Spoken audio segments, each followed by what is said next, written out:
સવાર સુધી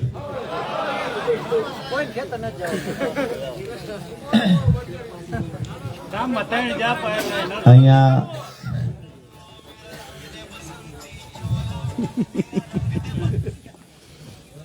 કવિ તો ભાગ્યા.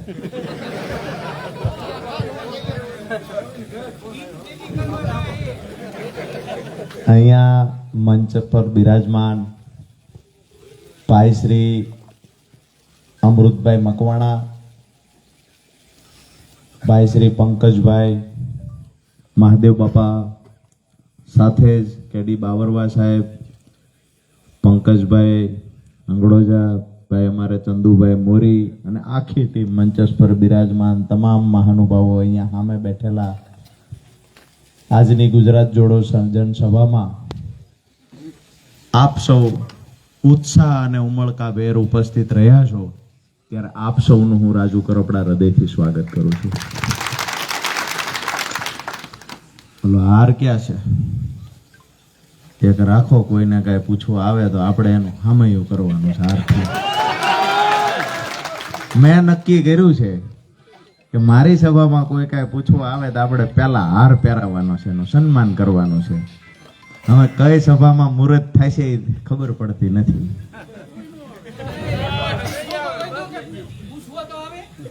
એટલે હાર તૈયાર રાખ્યો છે. કોઈને કઈ પૂછવું હોય તો પહેલા આપણે એનું સન્માન કરીએ અને પછી એને જે પૂછવું હોય એ પૂછે. ભાઈએ વાત કરી એવું છે, વડીલે વાત કરી. ઘણા બધા કહે કે આ સવાલ આમ આદમી પાર્ટીના નેતાને જ શા માટે, કેમ ભાજપના નેતાને પૂછવા નથી જતા?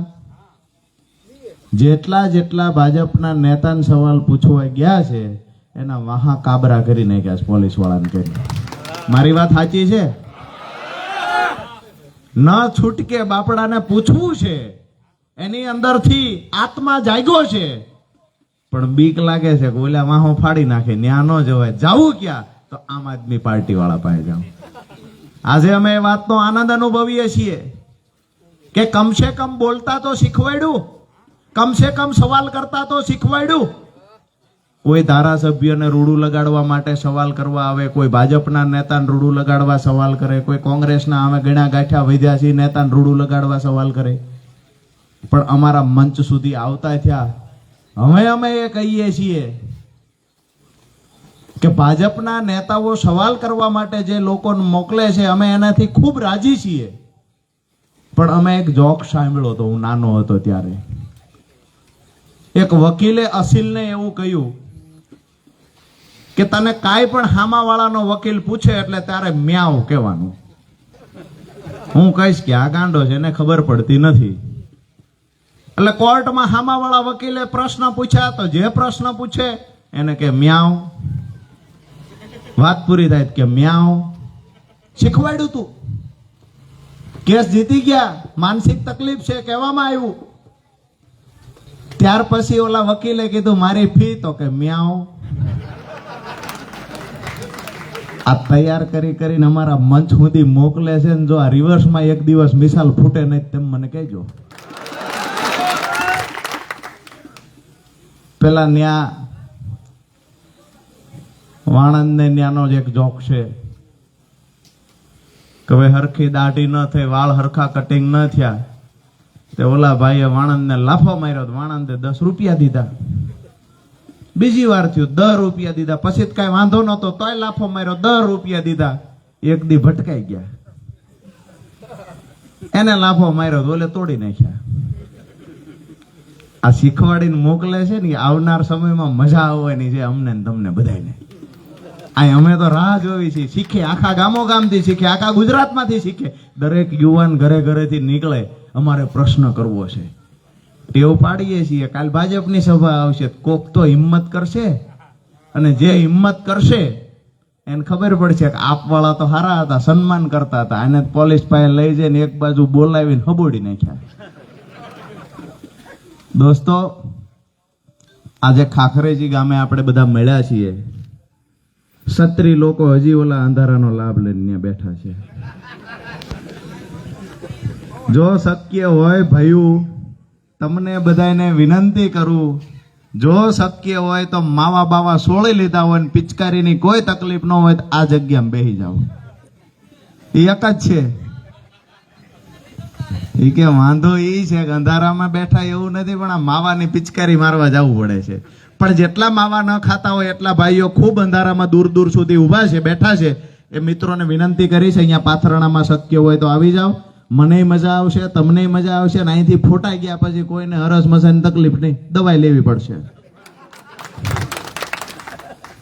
આજકાલ અમારી જ્યાં જ્યાં સભાઓ થાય છે ત્યાં બીજા દિવસે ત્રીજા દિવસે સરપંચને પૂછવામાં આવે છે કે ભાઈ કેમ એટલા બધા લોકો આવ્યા હતા. સરપંચ ગામમાં સારું ઈચ્છતો હોય એટલે કે ગામમાં 2-3 મોટા પ્રશ્ન છે, નિરાકરણ થતું નથી, એટલે આમ આદમી પાર્ટીની સભામાં લોકો જાય છે. અમને એ જાણવા મળ્યું કે બીકમાં ભાજપ વાળાએ કામ કરવાના ચાલુ કરી દીધા. ભાઈએ પંકજભાઈએ કીધું ધારાસભ્યએ અડધી રાતે કામ કરવાના ઓર્ડર આપ્યા. આટલા વર્ષ ક્યાં ગયા હતા? અડધી રાતે ઓર્ડર આપ્યા.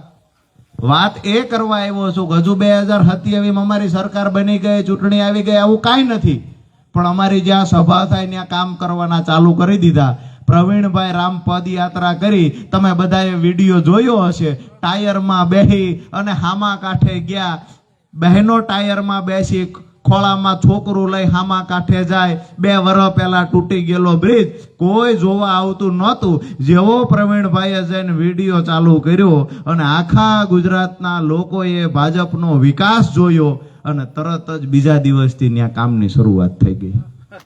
આ તાકાત આમ આદમી પાર્ટીના નેતામાં છે. અમે એ કહેવા આવ્યા છીએ કે જે ગામમાં સભા થાય તમારે મોટી સંખ્યામાં આવી જવાનું. જો તમારા ગામના અઠવાડિયામાં કામ થવાના ચાલુ ન થાય તો રાજુ કરપડાને યાદ કરજો. મત જ્યાં દો હોય અહીંયા તમારે દીજો, પણ સભા થાય એટલે પૂગી જ જવાનું, આખા ગામે આવી જવાનું. તકલીફ એ છે કે ઘણા બધાને હજુ આવવું છે, તો મને આ વિસ્તારમાં આવું ત્યારે ખબર પડે છે ક્યાંક ને ક્યાંક ડરનો માહોલ છે, લોકોને ડરાવવામાં આવે છે. આઈટી વાળા તો અહીંયા ઉતારો નાખીને બેઠા છે મોરબી, કે કારખાના વાળો એક આંગો પાછો થાય 15 દિવસથી અહીં ઉતારા લઈને આવ્યા છે, ફેલાય ભેગા લઈને આવે. કારખાના વાળો કોઈ હલ્યો તો એને ત્યાં જ મોકલવાનું. જે મોકલે છે એને કહીએ છીએ 30 વર્ષનું ભેગું કરેલું હોકાવી નહીં તો નકામી વાત છે આવનાર સમયની અંદર. જે એવું સમજે છે કે અમે ડરાવશું, ધમકાવશું, નરેન્દ્રભાઈના હાથ નામ પર લખાવીને નજીક વયા જઈશું, આવનાર સમય હિસાબ થવાનો છે. ડંકાની ચોટ પર કહેવા માટે આવ્યો છું, ખાખરેચી ગામથી કહેવા માટે આવ્યો છું. અને 2 દિવસ પહેલાની કોંગ્રેસની સભા અહીંયા થયેલી, અને જે કોંગ્રેસના પ્રદેશના નેતાએ એક નિવેદન આપેલું કે 20 વર્ષ સુધી અમે દીકરીને તૈયાર કરીએ, ભાજપ વાળા ભગાડી જાય છે. અમે એને કહીએ છીએ કે તમારા ડોહાવને હોત ભગાડી ગયા, એ તમારા જ નતા હસવાના. પોરબંદરની વાત કરીએ, જસદણ વિછિયાની વાત કરો, આમ વાત કરીએ જામનગર આસપાસની, આ બધા કોણ હતા? 70 વર્ષે ઘરઘરણા કર્યા છે, 70 વર્ષે કર્યા. એટલે ભાઈ અમે કહીએ છીએ અને પાછા હવે અમારી વાત તો એ કરવા આવ્યા છીએ કે એ 2 પાર્ટીમાં હારા લોકો છે. આ શબ્દો મારા નહોતા, આ શબ્દ કોંગ્રેસના પ્રદેશ નેતાના. તમારી વાત સાચી છે. સભા કરવી છે કે આપ વાળા કરે, હામણા વાળા કરે, અમારે કરવી છે. અમારે ત્યાં હરા સભા કરવા આવ્યા તો 41 જણા થયા. હવે એમને ઉપરથી કીધું કે તમે સભા કરો, કે જાવી તો છે પણ ભેગું થવું જોઈએ, લોકો આવતા નથી.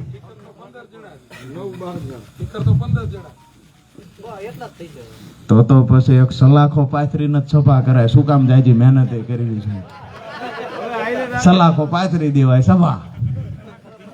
અમે કોંગ્રેસના નેતાને કહીએ છીએ અને કોઈ અગવડ પડતી હોય ને ઉપર જવાબ દેવા અઘરા થતા હોય તો પંકજભાઈને કહેજો ને અહીંના 2-3 ફોટા મોકલી દે ને એ ચોરી કરીને તેમ મોકલી દીજો. હવે કોંગ્રેસથી તો સભા થાય એવું નથી. હવે આ બીક રાખી અને ઘણા બધા કોંગ્રેસના નેતા ભાજપમાં ભાગી ગયા. લોકોએ મત દીધા, વિશ્વાસ મૂક્યો અને સમય આવ્યો ખરેખર વિપક્ષમાં રહી અને ડંકાની ચોટ પર લડવાનું હતું. અહીંયા કેનાલની અંદર પાણી નથી આવતું. માળિયા કેનાલની અંદર જ્યારે સિઝન આવે ત્યારે ભાજપના નેતા સમજાવવા જવાનું, મોટા કરવા જવાનું, એટલે એવું કે ગામમાં જ ફલાણાને લેતા આવો, પાછા એને ભેગો લઈને જવાનો, એ એમનો આગેવાન હોય ગામમાં.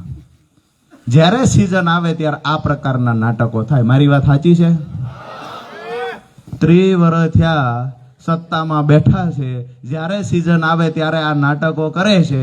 એક વખત 5 વર્ષ માટે આમ આદમી પાર્ટીના હાથમાં સુકાન આપો, આખી જિંદગી કાયમી જો કેનાલનું સોલ્યુશન ન આવી જાય તો રાજુ કરપડા જાહેર જીવન મૂકી દે. અરે ભાઈ, કમાન્ડ એરિયામાં આવતો વિસ્તાર છે. અમે તો એ કહેવા માટે આવ્યા છીએ કે જ્યાં કમાન્ડ એરિયામાં આવતો વિસ્તાર નથી એ જગ્યાએ પણ ખેડૂતના ખેતરમાં સિંચાઈનું પાણી પહોંચાડવું આ રાજુ કરપડાએ જોયેલું સપનું છે ને. આ સપનું આમ આદમી પાર્ટી પૂરું કરવા જઈ રહી છે. અમારા ખેડૂતોને દડામાંથી બહાર કાઢવા આ સપનું આમ આદમી પાર્ટીએ જોયું છે. અને આજે હું ગર્વ સાથે કહી શકું